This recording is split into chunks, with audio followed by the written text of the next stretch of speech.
Mirëmbrëma të gjitha atyre që do na ndjekin në të gjitha rrjetet tona sociale, në Time Media dhe në kanalin ton zyrtar në YouTube Time Media dhe Time Center.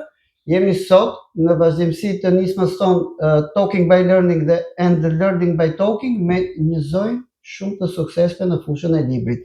Jemi sot në ditën botërore të librit dhe kemi nderin dhe kënaqësinë të kemi të ftuar në institucion një mikeshe institucionit që ka bashkëpunuar, na ka ndihmuar dhe na ka mbështetur në të gjitha aktivitetet tona. Vjen sot nga shtëpia votuese Mediaprint, zonja Elda Veda. Suksesi i marketingut të Mediaprint, por pjesë shumë e rëndësishme e asaj çfarë Mediaprint përfaqëson dhe është. Mendimi im personal. Përshëndetje Fation, kënaqësi për mua.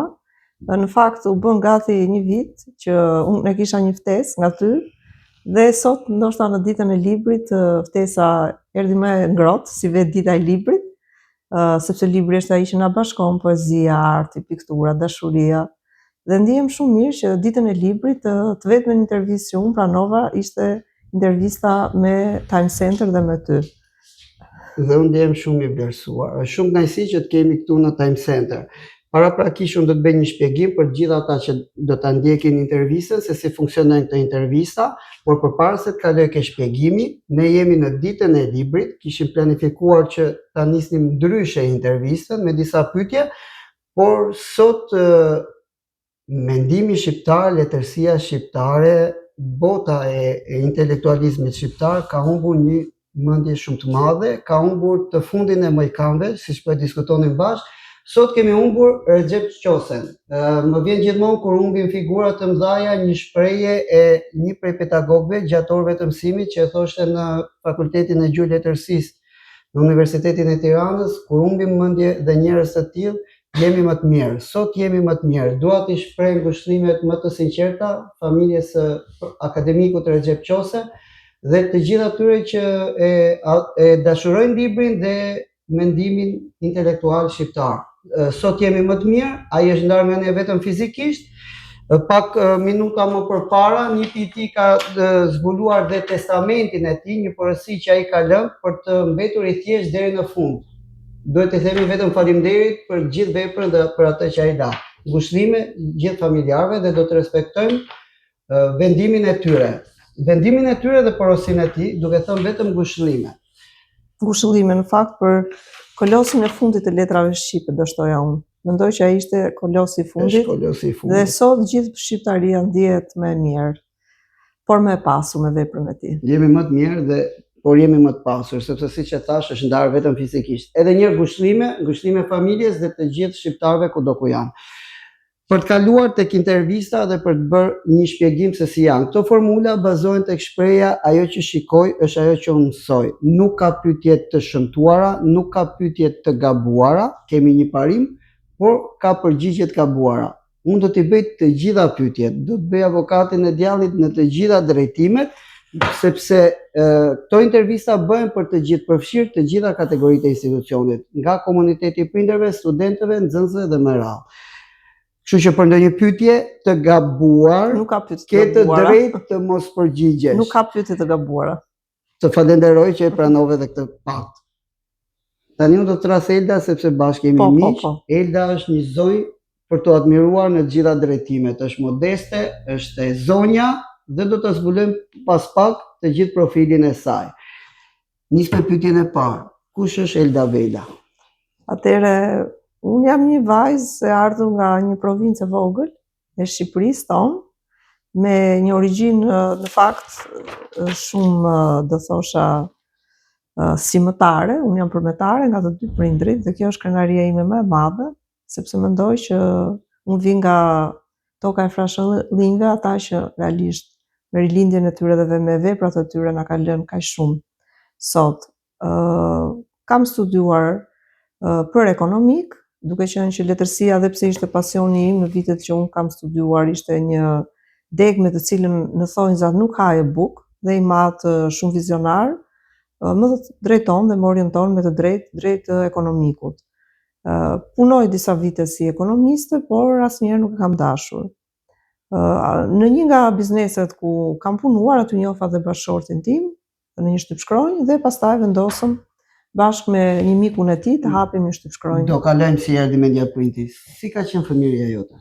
Fëmijëria ime ka qenë shumë e lumtur, edhe nëse jeta do kthehet mbrapsht, unë do ta jetoj përsëri atë fëmijërinë time, nuk e them as për nota nostalgjie, as sepse jam ndonjë idhëtare e kohës komunizmit. Kohën e komunizmit e dënoj dhe madje dënoj prindrit e mi, mësuesit e mi, veçanërisht mësuesit e historisë, të cilët nuk ma kanë treguar historinë siç duhet.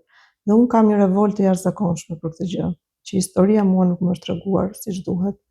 Por për të ndenjur te fëmijëria, unë kam pasur një fëmijëri si gjithë moshatarët, me pak por shumë të lumtur. Verën e kaloja gjithmonë te gjyshet e mia në fshat dhe mendoj që ato me durimin e tyre, me dashurinë, por dhe me një fjalor shumë të pasur leksikor të shqipjes së vjetër, por jo të turqizmave, më kanë pasuruar shumë gjuhën, me proverba, me metafora, me krahasime. Mendoj që një pjesë të rëndësishme të formimit tim e ka pasur gjyshja nga IMM, duke qenë që prindrit e mi, sidomos i madh gati 6 muaj, ishte i larguar nga banesa për shkak të punës së tij si ushtarak, ndërsa nëna kishte 3 fëmijë për të rritur dhe imagjinoje se sa pak kohë mbetej për të edukuar. Dhe mendoj që vera ishte një bibliotekë për mua, që nga fjalori i gjysheve dhe të librat që unë gjeja në bibliotekën e dajes tim. Më kanë formësuar shumë, mendoj, në fëmijërinë time muajt që unë kam ndenjur në fshat. Mendoj që fshati më ka pasuruar shpirtërisht më shumë se qyteti. E bukur kjo, fshati ka pasuruar më shumë se qyteti. Kujtimi më i bukur? Nga gjithë jeta apo nga fëmijëria? Nga fëmijëria, jemi akoma ke fëmijëria. Sinqerisht, duke qenë që kam qenë shumë e dhënë pas mësimeve, do ta lidh patjetër me mësimin, është kur në festën e abetares më është besuar, pa modestisht të them që unë kam pas recituar shumë mirë, dhe më është dhënë roli kryesor që ishte roli partisë në festën e abetares. Unë kam qenë partia. Si ka qenë, ose kush ka qenë ngacmimi jot i parë me librin? Po, ngacmimi i parë me librin kanë qenë prallat e vëllezërve Grimm. I kam marrë, kam qenë e vogël, mami mes timi kishte siguruar në një fshat ku punonte si arsimtare, dhe aty mezi e gjeti të libër, se në qytet ishte shumë e vështirë, duhet të baje radha të dilje e kurosur dhe të dilje nga radha i pa e kurosur dhe inshallah arrije të merrje librin. Ishte një libër me kapak të bardhë, mate, mbaj mend si tani, dhe kishte disa ilustrime, brenda pastaj fatkeqësisht nuk kishte ilustrime fare. Dhe unë i lexoja dhe kthehesha te kapaku, e shikoja kapakun, vazhdoja të lexoja dhe kam ndenjur te minderi, siç kemi të gjithë në kohën e nderit tek ato anekset e vogla, nga momenti që mami ka thënë në orën 3 deri mendoj sa është errur ora 10-11 e natës. Pra vëllezërit Grimm renditësit nga fëmijëria, pastaj kam qenë idhëtare, që e vogël idhëtare biografive. Unë kam lexuar shumë e vogël biografi të njerëzve që ndoshta shumica e njerëzve i kanë lexuar në moshë madhore.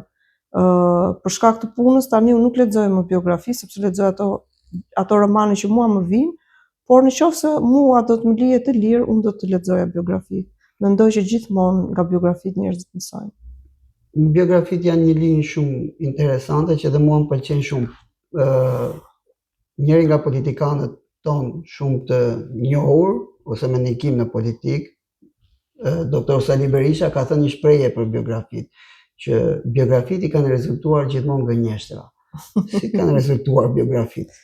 Unë disa biografi kam lënë, nuk pëlqej biografitë e shoqërosura. Unë pëlqej biografitë dhe nuk e di, kam një lloj shqisje që arri ta dalloj kur personi, sidomos kur janë autobiografi, është i vërtetë.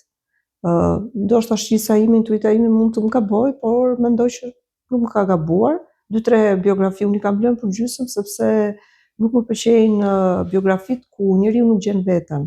Njeriu duhet të gjejë, siç thot Sofia Loren, më mirë ta eksplorojmë jetën dhe të gabojmë në të, sesa të ruhemi se mos gabojmë dhe mos ta njohim jetën fare. Prandaj mua më kanë pëlqyer gjithmonë biografitë e njerëzve të gabueshëm. Njerëz që kanë marrë vendime ndoshta dhe fatale për jetën e tyre, për fatet e kombit. Patjetër që në tërësinë e historisë kjo gjë nuk është e mirë, por kjo tregon që të gjithë në fund të ditës jemi njerëzor. Dhe këto lloj biografish më kanë pëlqyer në përgjithësi. Të ngacmoj pakun. Tani të kanë pëlqyer biografitë e njerëzve të gabueshëm, po si ka qenë adoleshenca jote? Sepse nuk ke gabuar në adoleshencë, apo sepse ke dashur të mësosh nga gabimet e njerëzve të gabueshëm? Një shprehje thotë që njeriu mëson nga një gabim vetëm kur e mëson nga vetja, jo nga të tjerët. Kështu që unë nuk mendoj asnjëherë që njeriu mëson nga gabimet e tjerëve. Mund të reflektoj, por ajo që i futet thellë në ashtën e shpirtit dhe që mëson është vetëm kur e provon në shpinë. Si ka qenë adoleshenca jote? Ka qenë një adoleshencë shumë e matur, sepse ne ishim të programuar se ata spionët rus të vegjël, të cilët mësonin që në klasën fillore anglishtën, sepse ata do katapultoheshin, do shkonin si spion në Amerikë. Dhe neve që të vegjël na futej në frym që duhet vazhdojmë patjetër shkollën e lartë. Domethënë shkolla e lartë ishte gjithçka për ne. Sepse edhe qytetet ishte shumë të vogla, pas viteve 90 u prishëm gjithçka, industria, çdo gjë, kështu që shkolla e lartë shikohej si një arratisje. Tirana ishte një mundësi shumë e madhe. Atëherë dhe unë nuk ja leja vetes të gaboja, sepse e doja me çdo kusht shkollën e lartë, me çdo kusht. E ke kërkuar gjithmonë? Gjithmonë. Jo vetëm unë, po për të ndjerë më e lirë apo për të ndjerë më mirë ekonomikisht? Për të ndjerë më i lirë. Unë mendoj që liria është gjë më e madhe që njeriu ka. Ndonjëherë ne mendojmë që paraja është ajo për cilën ne luftojmë, por në fakt unë mendoj që paraja është mjeti i cili t'i jep lirinë. Shumë e bukur dhe kjo. Kur e shef me syrin e sotshëm, e ke parë? Po. Pra ke parë dy sistemet, dhe një sistem të izoluar dhe sistemin, po quajmë sistemin demokratik.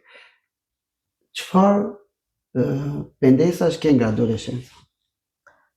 Do doja që do doja ti kishe bërë ndryshe. Do doja që prindrit e mi, do doja që prindrit e mi të kishin prindëruar, pavarësisht se si thot nëna ime, unë prind, tamam më bëra me fëmijën e tretë, thot. Prindët e mi do doja të kishin prindëruar më mirë, mos të na thoshin flini se do rriteni, po të na thoshin çohuni dhe kapni ëndrat tuaja. Do thënë, do doja të isha pak më luftarake, më arriviste, gjithmonë kam qenë dhe jam në garë vetëm me veten time, në askën tjetër, dhe duhet të mendoj që ndjesinë e ambicjes duhet na kishin futur më shumë. Prindrit tanë mendoj që kanë qenë pak të paqët. Duhet ishin më luftarak ndaj nesh. Kanë qenë më idealist. Idealist ndoshta. Ty ta bëri kapitalizmi ta kuptosh këtë, konkurenca të rregut, që ata kanë qenë më idealist? Ma bëri Tirana. Në Tiranë unë ndesha siç ndeshet një emigrant, kur ikën jashtë, ndeshet me bullizëm. Edhe unë këtu kam përjetuar bullizëm, kam përjetuar diskriminim. Dhe atëherë unë i thash vetes, do luftoj me të gjitha forcat që të tregoj që dhe ne që vim nga rrethet, dim t'ja dalim, dim të vim me një bagazh kulturor, sa ndonjëherë mendoj që bagazhi kulturor që rrethet kam pasur, ndoshta ndonjëherë ka qenë edhe më i madh, sepse rrethet atëherë kur juan me intelektual, Fieri për shembull, apo Vlora me aviacionin, Kuçova ku kam jetuar unë me inxhinierat e naftës dhe me aviacionin, më thënë një pjesë shumë e madhe e intelektualëve të shqiptarë ishin prapur në rrethe, dhe dukej në fakt se ku vetëm Tirana ishte ajo që përfaqësonte intelektualizmin shqiptar, por në fakt intelektual kishte kudo. Bota kapitaliste. Ndodh edhe sot kjo. Kur ti merresh me librin, lexon, edukohesh me një tjetër frym, je pak më idealist. Shpesh unë e përdor këtë me një shprehje, me fëmijët, ndonjëherë do doja të isha si ata. Sepse kur ti del pasaj në jetën e vërtet, kupton që librat pas kanë gënjur. Pra, e thënë kjo, jo për ta keq kuptuar këtë pjesën librat gënjejnë, është një shprehje që ai besonte shumë ke librat, po kur dolin në jetë, kuptoi që librat gënjenin. Pse ndodh kjo? Që ti kur del në jetë, kupton që jeta është xhungël, është ndryshe nga ajo e librave. Dhe pastaj vjen një fazë tjetër, besoj do ta kish kaluar dhe ti këtë fazën, vjen pastaj një fazë tjetër pas rebelizmit, ku i kthehesh prap librave dhe thuaj jo se qetësia që nga ke librat, nuk e dua këtë xhunglën E e kuptoj. jashtme. Unë Por kur del në xhungël, ke dy rrugë, o do bëhesh luan, o do shtypesh me këmbë. Unë mendoj që njeriu në radh parë duhet të ketë një shpirt praktik. Nëse një njeri ka një shpirt praktik, i cilin do t'ia ushqejë gjithmonë vetes që ta ketë, sepse ka momente që ai shpirti praktik arratiset nga ty, dhe romantizmi dhe idealizmi kërkojnë të zënë më shumë vend aty, sesa prakticiteti, ti gjithmonë do vuash sindromën e të qenurit vajza apo djali i librave. Unë i kam lexuar librat gjithmonë, por librat asnjëherë nuk më kanë skllavëruar mua. Domethënë, kam ditur të vendos një balancë. I vetmi libër që kur e kam zbuluar ka qenë sikur kam zbuluar Amerikën, si Amerigo Vespucci, ka qenë Zvajgu, tregimet e Zvajgut i dua shumë, sidomos 24 orë nga jeta e një gruaje. Më bëri të reflektoj shumë për dashurinë, për jetën, dashurinë platonike, për brengat, a ja vlen njeriu të përjetoj dhimbjet e dashurisë apo duhet i rri dashurisë larg. Dhe vendosa, mora një mësim shumë të fortë aty që njeriu duhet të provojë, por nuk duhet të jetë shumë ndërrimtar si librat. Domethënë duhet të gjejë një të mesme të artë. Ta përdori librin në të mirën e vet, por libri mos të arrijë të krijojë aq trysni në shpirtin dhe në qenien tënde sa të sklavërojë, sa ti të jetosh në një botë paralele. Domethënë duhet të kesh aftësinë që të lexosh librin, të jetosh me librin një javë, 2 javë, varet sa i rënd ka qenë libri. Unë ka pas raste që kam jetuar dhe 1 muaj me një libër dhe nuk arrija dot të lexoja një libër tjetër, por të dish të dalësh që aty nga bota ndërrimtare. Kur e kam lexuar Zvajgun, kam bërë dhe unë shumë pyetje vetes, po duhet dëgjoj më shumë zemrën apo mendjen? Po kam përshtypjen që Se besoj 24 orë nga jeta e një gruaje, shumë pyetje të ngjashme mund t'ja kemi bërë vetes, po unë ja kam bërë si mashkull, se s'më ky termi femër, ti mund t'ja kesh bërë si zonja apo zonjush. Kam përshtypjen që shpesh herë truri e merr zemrën për dorë. Por ka shumë raste dhe më të shumta që është zemra që e merr trurin për dorë. Dhe këtë duhet dëgjoj? Mendoj që duhet dëgjojmë trurin. Duhet dëgjojmë trurin. Po. E bukur kjo, e thënë nga një zonjë edhe zonjush. Çfarë dashuria të çon vetëm në vuajtje? Aq sa Nietzsche, unë e dua shumë Nietzsche, ka thënë një shprehje shumë të bukur. Asnjëherë nuk jemi më të pambrojtur nga dhimbja se sa kur duam. Tani është bukur të dashurojmë apo jo? Mendoj që dhimbja e dashurisë është shumë e thellë. Dhe pastaj është baraspesha e njeriu i cili vendos në balancë dhimbjet e dashurisë dhe atë çka merr në momentin kur përjeton një dashuri, një pasion, një puthje, një përqafim. Është individi ai që zgjedh, ai duhet të vendosë një balancë. Ndryshon kjo me kohë, më vjen ndërmend ajo shpreha që i thot tek dashuria në kohët e kolerës, që i thon Florentino Arizës, i thot ema vet, vuaj tani në këtë moshë çfarë ke për të vuar. Mbasi e kupton që ai kishte rënë dashuri, ato dyshonin për kolerën dhe e thot me një thënie që edhe pse je zonjë unë do ta them, thot tëmën paska të njëjtat simptoma si kolera dhe i thot birim vuaj tani në këtë moshë çfarë ke për të vuajtur. Tani a ndryshon koncepti i të parit të dashurisë me kalimin e moshës? Unë do thosha një shprehje të shkurtër të Pirandellos, është nobelist Luigi Pirandello, ai thot dashuria ju fshe një ditë kohës dhe u fshe dhe u arratis për mos të ardhur më. Por ajo nuk rezistoi dot as 24 orë dhe doli. Koha vdiq, po dashuria mbijetoi. Dakor. Kalojmë tek suksesi. Doja ta lidhja me faktin që dashuria ekziston në çdo lloj moshe. Patjetër. Tani suksesi Mediaprint. Si erdhi Mediaprint dhe aty ku ndërpreva? Atëherë, para 20 vitesh, dy djem vizionar, Elvis Themeli dhe Zamir Vela, vendosin që të hapin bashkë një shtypshkronjë. Kjo shtypshkronjë u hap para 20 vjetësh, të dy ishin djem që njihnin mirë shtypin, të dy janë specialistë të shtypit, qoftë të shtypit të shesh, qoftë të shtypit rotativ, vendosën të hapin media printin si fillim si shtypshkronjë, dhe pastaj me kalimin e kohës filluan me shtëpinë botuese, filluan kryesisht me libra shkollor, më vonë pasi u konsoliduan te libri shkollor, vendosën të hapin dhe redaksinë e librit për fëmijë.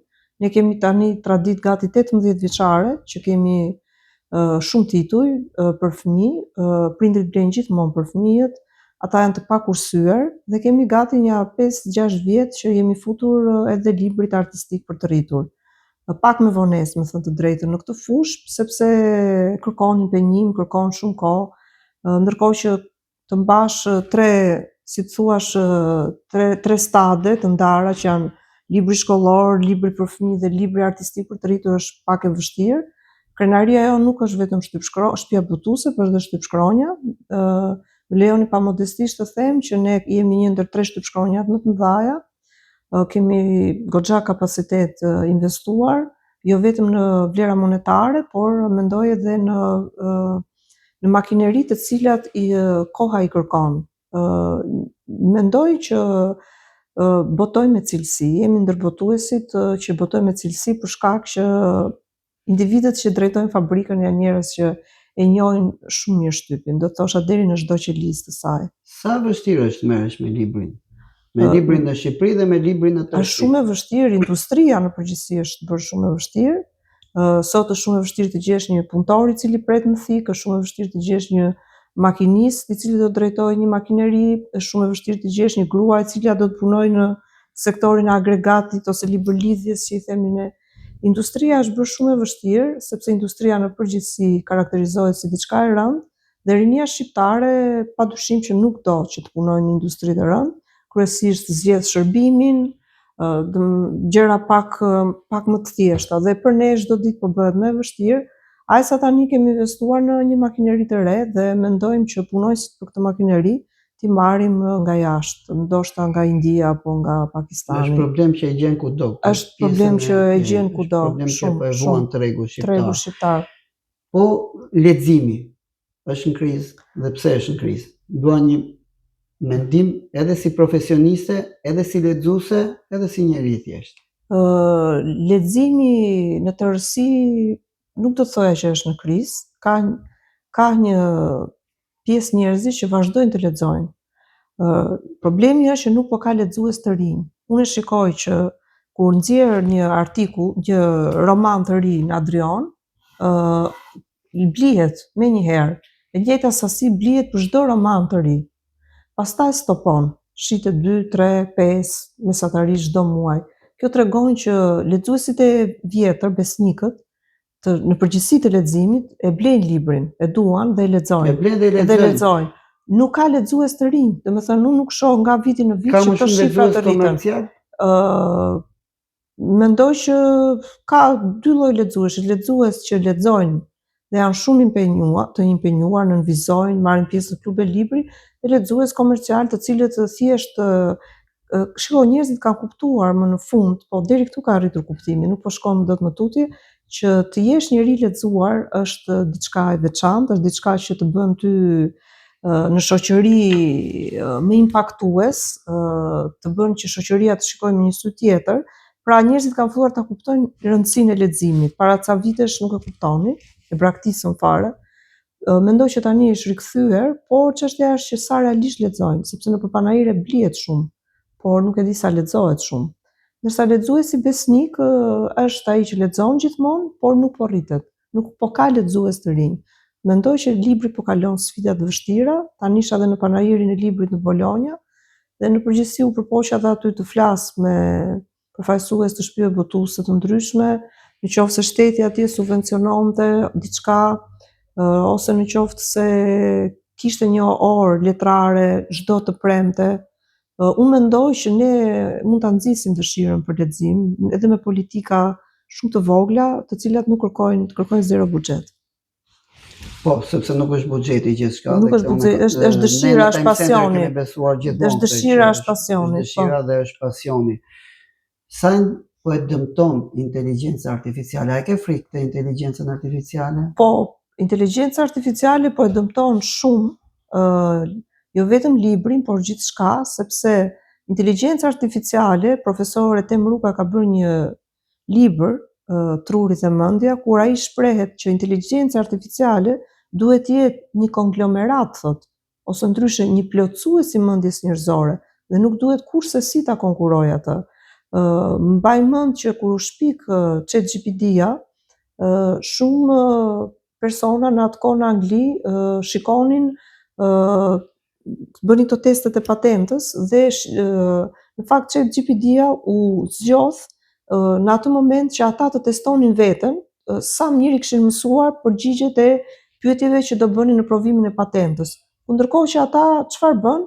Morën të gjithë materialet, i pan, nuk i mësuan dhe i thanë ChatGPT-s, ju lutem na nxirrni materialet që duhet mësojmë për patentën të gjitha, ku në fakt ajo nuk ishte bërë për të mësuar ti komplet teorinë e patentës, por ishte bërë për të ballafaquar, pra për të ballafaquar njohuritë që ti ke mësuar me ChatGPT-n.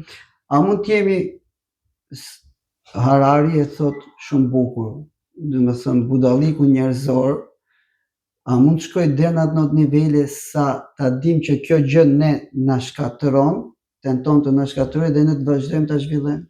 Për aq kohë sa kur u shpik ChatGPT-ja, kjo e thënë nga podcastet e Steven Bartlett, të cilin unë ndjek shumë,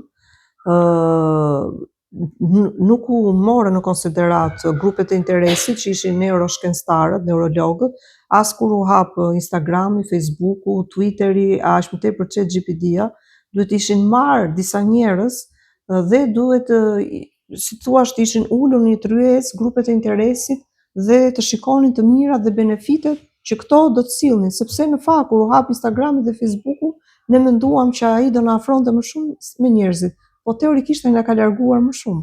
Duket në pamje të parë se kur Facebooku ne na ka afruar me njerëzit, po në fakt ne na ka bërë më individualist. Ne jemi ballë për ballë njëri tjetrit dhe ne përtojmë të flasim, ndërkohë që ne mund të shkruajmë dhe të shprehim ndjenja dhe dashuri njëri tjetrit më mirë në Facebook se sa në një kafe. Rinia sot të shprehurin do thosha e ka aritmetikisht 0. Flasim pak për zonjat dhe zonjushat, se je një zonjë e suksesshme. Sa ja bëj, dhe kam dëshirë që këtë pyetje t'ja bëj çdo zonjë të suksesshme. Sa vështirë është të jesh nën, të jesh grua dhe të jesh e suksesshme në Shqipëri? Është shumë e vështirë, do përsëris atë që kam thënë edhe dikur, gruaja shqiptare është shërbëtore në shtëpi dhe zonjë në rrugë. Është shumë e vështirë që gruaja shqiptare t'i ketë këto dyja këto gjëra. Unë jam e lumtur që me lirinë time asnjëherë nuk kam bërë kompromis, as në familjen e prindërve, as në familjen bashkëshortore. Liria në kuptimin e mirë më është dhënë dhe mendoj që një grua, nëse është e lirë, është edhe suksesshme. E parë në syrin tënd, çfarë të bën një grua të lirë? Një grua Çfarë është liria po, për ty? Liria është krahët, liria është motiv, liria është energji, liria është ajo që të frymëzon. Nëse ti do të jesh si një zog në kafaz, atëherë edhe energjia jote do të shteret shumë shpejt, edhe botkuptimi jote do të jetë shumë i vogël sepse ti nuk ke mundësi të marrësh krah dhe të shikosh, por gjithmonë liria duhet dhënë në një moshë kur të vogël, mendoj që duhet dhënë me pikatore. Çfarë të bën një grua të lirë? Çfarë të bën një grua të lirë? Një grua të lirë të bën që ti në mes të 4 burrave të thuash pa kompleks mendimin tënd. Si arrihet kjo? Për ato që duan të mësojnë. Duke studiuar, sepse ti patjetër që përgjigje do japësh një përgjigje ose do hapësh një bisedë, po ti do presësh edhe feedback mbrapa nga meshkujt. Që ti të arrish të përballosh tavolina meshkujsh, jo se ata janë më të zgjuar, por ata janë më egocentrik, patjetër që duhet të jesh një grua e lexuar. Domethënë pa pasur armën e leximit dhe të njohurive bazike, më mirë të heshtësh. Kush është ajo këshilla që do jepje të gjitha zonjushave që po të dëgjojnë sot? Tani unë jam shumë e mbi vlerësuar në këtë moment ndaj teje, kështu që nuk e di, e kam pak të vështirë, sepse nuk jam njëri që jap leksione në përgjithësi. Jo, nuk ka receta. Nuk ka receta. Je një grua e lirë. Po, jam një grua e Dhe lirë. mund të ketë shumë zonjusha që duan të jenë të lira. Varet se konceptojnë Të lirin. ndjekin ëndrrën e tyre dhe kur të jenë të suksesshme, suksesin, siç thot një shprehje që unë e pëlqej shumë e Balzakut, suksesin dhe lavdin kur ta arrin, inshallah e arrin të gjitha gratë ëndrat e tyre dhe bëhen të suksesshme, ta pinë me pikatore, sepse suksesi është një helm dhe lavdia që duhet pirë me pikatore. Të jenë gjithmonë me këmbë në tokë. Një këshill për të gjithë prindërit. Si prind. Si prind, duhet të harxojmë sa më shumë kohë cilësore me fëmijët. Është një kohë e artë e cila nuk kthehet asnjëherë brapa. Një gabim që bëjnë prindërit sot. Unë nuk jam Nuk ka receta. Ne japim një mendim, unë dua një mendim. nuk jam trajnere prindërimi dhe pse kam bërë një libër prindërimi, si të rrisin fëmijë të lumtur, patjetër sot një fëmijë lexon kur shikon një prind që lexon dhe një fëmijë rri më pak në telefon kur shikon një fëmijë që rri një fëmijë rri më pak në telefon kur shikon një prind që rri më pak në telefon. Sa më shumë kohë cilësore me fëmijët. Kush janë botimet më të suksesshme ose më të veçanta të Mediaprintit që do doje ti reklamoje ose që ti i ke për zemër? Po, është seria e Nikolasit, një seri franceze në fakt që ka vite, Nikolasi i vogël, Nikolasi i vogël me pushime, Nikolasi i vogël në telashe, është një seri goxha interesante, e cila ka pasur shumë sukses në Francë dhe vazhdon të ketë sukses. Edhe sot e kësaj dite, vajza që don të shtonte librat, është një libër i cili ka vite që ne e kemi dhe mendoj që është një libër i suksesshëm. Ne tani kemi hyrë edhe në letërsinë shqipe, unë jam një promotore fuqishme e autorëve shqiptar, promovoj ata dhe mendoj që kemi autorë të mirë shqiptar, të cilët shkruajnë mirë. Tani kemi hapur dhe librin letërsinë artistike klasike, kemi marrë disa klasik të mirë, mendoj, siç janë Ke nxjerrë ca botime të bukura që unë kam marrë kohë të fundit. Lulet e Mollës, mendoj që është një klasik që duhet në çdo kohë, Margaritari, i cili ka një fabull shumë të bukur për Paran. Gjyshja ime thoshte kush ka tamam nuk ka as atë që ka. Dhe ai gjuetari i Gjevahireve aty ose i Margaritarëve realisht nuk arriti ta gëzoj atë që fitoi. Edhe shumë klasik të tjerë që kemi nxjerr, Virginia Woolf që për mua është si Simone de Beauvoir, i dua shumë të dyja këto gra, jo në kuptimin e feminizmit, sepse ndonjëherë duket sikur feminizmi është thjesht kundra burrave. Nuk ka lidhje me këtë. Keq kuptohet shpesh. Keq kuptohet shpesh. Po është si se de Beauvoir ka pasur ca shprehje shumë të forta. Ndonjëherë ajo thoshte që gratë janë pasqyrat ku burrat mund të dyfishojnë madhësinë e tyre. Sa e vështirë është të jesh grua e suksesshme dhe të mbjetosh në tregun shqiptar? Shumë e vështirë. Shumë. Jemi shoqëri maskeliste, jemi shoqëri egoiste. Një grua jemi një shoqëri që do ta them me një shprehje, të bëjmë veshjen. Do ta them me një shprehje dhe ti do ta kuptosh. Një grua mbetet gjithmonë e bukur kur mbështet një grua, por jo të gjitha gratë duan të mbeten të bukura. Më pëlqeu shumë kjo. E di pse të kam admiruar që në fillim, të kam respektuar dhe admiruar për dy gjëra. Për modestin, dhe ti e di që unë nuk jam person që bëj lajka, unë them gjëra drejt për drejt, për modestin dhe për guximin që ke pas pas here në ato pak intervista që ke pranuar të dalesh, se unë kam një kritik për ty, je shumë modeste, më tepër se sa duhet, për atë që ti mbart apo prezanton apo që ke kush e njeh nga afër, në ato pak intervista që ke marrë përsipër të dalesh, ke thënë gjëra të forta dhe gratë e forta duhet të thonë gjithmonë gjëra të forta, siç ishte kjo fjalia e fundit. Shpesh faji nuk e ka gjinin mashkullore dhe unë e besoj fort këtë. Po i vjen fundi. Po mbas vjen keq, bisedimit. më shijoj Por shumë do të realisht. bëj disa pyetje Më të pëlqeu. drejtë për drejta. E shijova shumë. Avokatin e djallit. Si është Elda si mami? Shumë autoritare. Gjë e mirë apo gjë e keqe? Mendoj që është gjë shumë e mirë. Si është Elda si bashorte?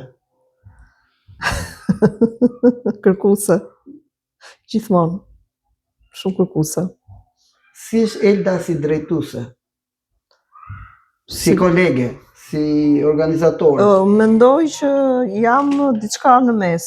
Më pëlqen që njerëzit mos Nuk ka problem. të abuzojnë me besimin.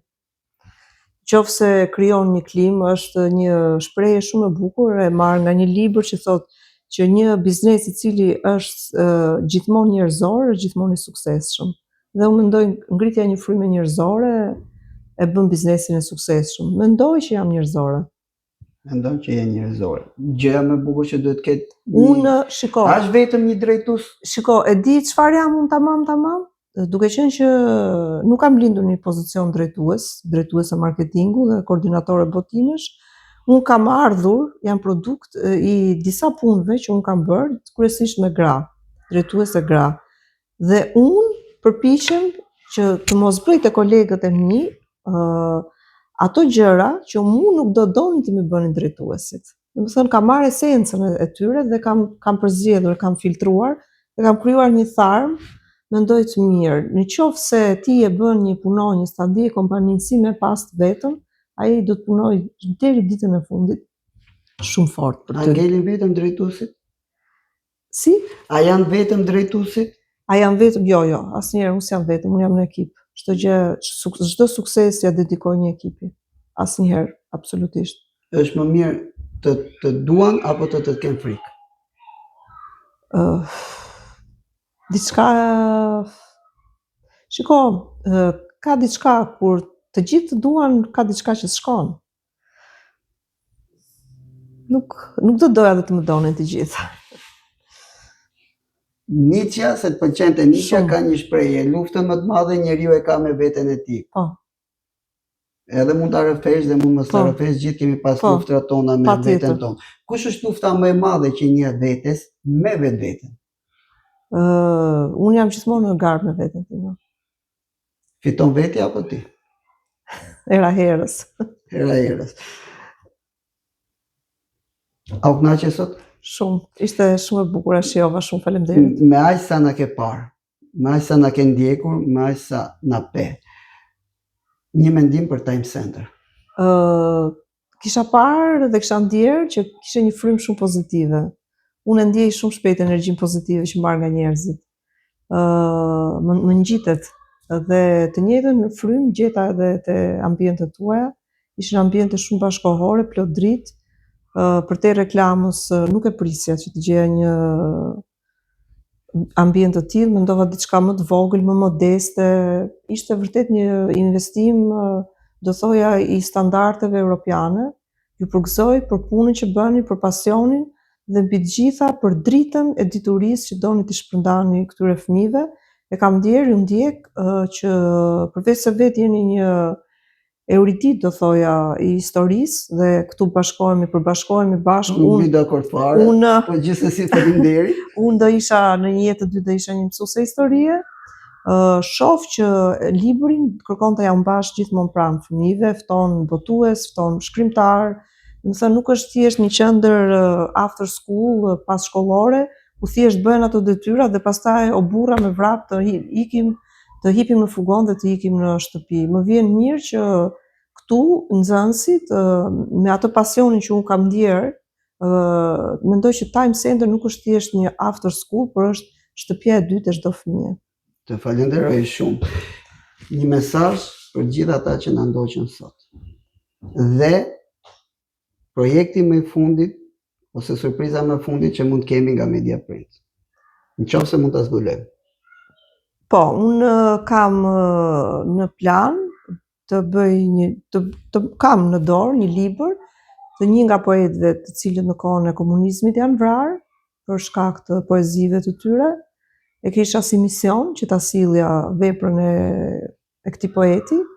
Unë kam mision në vetvete të zbuloj sa më shumë histori të komunizmit dhe t'i sjell ashtu siç duhet. Kam qenë në Spaç dhe do doja qoftë edhe nga të ardhurat e mia personale të kompanisë, unë do doja që Spaçi të kthehesh në një muzeum të mirëfillt. Ai mbart një histori shumë të dhimbshme dhe prap kthehem tek ajo që dhe pas 30 vjetësh komunizëm, dhe pse unë kam lindur në vitet 80, shumë nga moshatarët e mi kanë shumë pak njohuri për Spaçin, kanë shumë pak njohuri për burgun e Tepelenës, janë shumë indiferent. Shikojmë Auschwitzin në Krakovë dhe nuk dim dhe nuk njohim Auschwitzin në Shqipëri. Duhet të bëjmë më shumë për historinë tonë, për të kaluarën tonë. Ky është ndoshta një mision imi që unë e kam. Në qoftë se historia nuk tregohet, ose nuk dokumentohet, ose nuk momentalizohet, rrezikon, siç është thënë, të përsëritet. Prandaj, unë do doja dhe ato pak rrënoja të burgut të Tepelenës, apo ato shumë pak që kishin ngelur në Spaç, patjetër duhet të bëhen muze dhe njerëzit duhet t'i vizitojnë. Absolutisht po.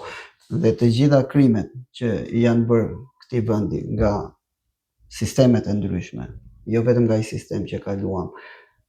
Kush është mëkati më i madh se me ty kam qef të rigjatë, që i njeh atij sistemi? Ma aq sa ke studiuar historinë si pasionante. Po, kam lexuar kohët e fundit një libër Mirdita në ferrin komunist, që një grua shtatzan e pushkatojnë, ajo ishte shtatzan dhe në momentin që do ta varrosnin, ajo kishte duart të përpara dhe duart e saj lëvizën. Dhe i thot varrnisi shokut që më duket se po lëviz, nuk e kemi vrarë. E kemi vrarë, tha, por është fëmia në bark që lëviz akoma dhe lëviz duart e nënës. Si mund të ishin kaq makabër? E kam përjetuar gati një javë këtë. Këtu e thash shkurt sepse pastaj nëna e vajzës kishte bërë dhe një elegji themi ne nga jugu, por një këngë për vdekjen e të bijës shtatzane. Ka shumë raste të ngjashme. Sabiaja, Nusineja e shumë të tjera.